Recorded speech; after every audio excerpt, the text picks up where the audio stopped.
বাচ্চারা আসলে সারাদিন অপেক্ষায় থাকে তার বাবা কখন ঘরে ফিরবে। তো ঘরে ফেরার সাথে সাথে সিরাত তার বাবাকে নিয়ে নিচে চলে যায় আর তার পছন্দের খাবারগুলো এইভাবেই কিনে নিয়ে আসে। শীত পড়েছে অল্প অল্প, তো বাসার স্যান্ডেল নেই, তাই নিজের জন্য স্যান্ডেল কিনেও নিয়ে আসলো খাবারের সাথে সাথে।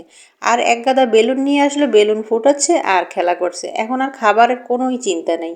আসসালামু আলাইকুম everyone, welcome back to my new another blog. তো আজকে আপনাদের জন্য ছোট একটি ব্লগ নিয়ে চলে আসলাম।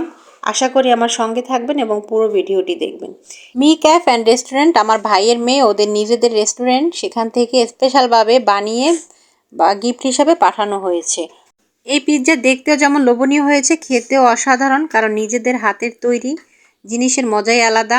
এখন রাত 1:45 বেজে গেছে, আমি এখন রান্না করি। রান্না চুলায় বসিয়ে আমি ভিডিও করছি আর আপনাদের মেসেজগুলো চেক করছি। আসলে কাজের ফাঁকে ফাঁকে আমি মোবাইল চেক করি এবং সবাইকে কমেন্টের রিপ্লাই দিয়ে থাকি।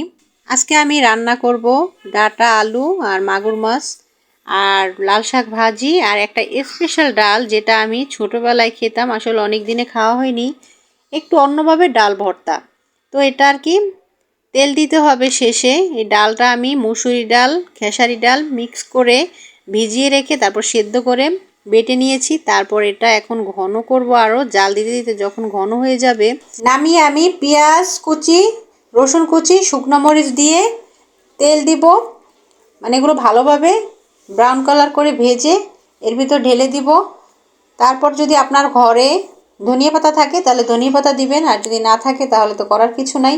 এই ডাল ভর্তাটা আসলে অনেক মজা। কে কে খেয়েছেন অবশ্যই আমাকে জানাবেন। এই যে দেখুন কিভাবে আমি তেল দিয়েছি, এখন ভালোভাবে মিক্স করে এটা আরও শুকনো শুকনো করে ফেলবো। এটা ভাতের সাথে খেতে ভীষণ মজা, সাথে যদি একটু আচার হয়।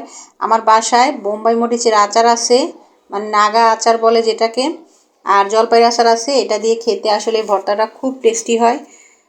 কেউ না খেলেও এটা আমি মজা করে খাবো, সেই জন্য আমি রান্না করেছি অনেক দিন পর। হাতে মেখে তো অনেকেই ডাল ভর্তা খেয়ে থাকেন, তো এইভাবে একদিন ট্রাই করে দেখবেন, আসলেই অনেক মজা।